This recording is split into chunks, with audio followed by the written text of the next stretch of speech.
New Delhi Brahma குமாரிகள் Samaj நாடெங்கும் மிகவும் சிறப்பாக செயல்பட்டு கொண்டிருக்குது. ஆன்மீகத்தை, இந்து தர்மத்தை பரப்புவதில் மிக சிறப்பாக செயல்பட்டு கொண்டிருக்கிறார்கள்.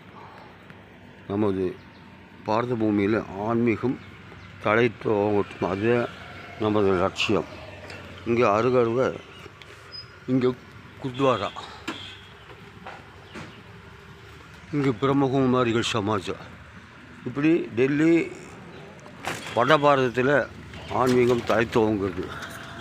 தமிழகத்தில் மாத்திரமே அதற்கு மிகவும் தொல்லையும் துன்பமும் இடையூறும் இருக்குது. அது நீங்கி இந்து ராஷ்டிரம் ஆன்மீகம் பரதகண்டம் பாரத நாடு விஸ்வ குருவாக உயரட்டும் உயரட்டும் உயரட்டும்.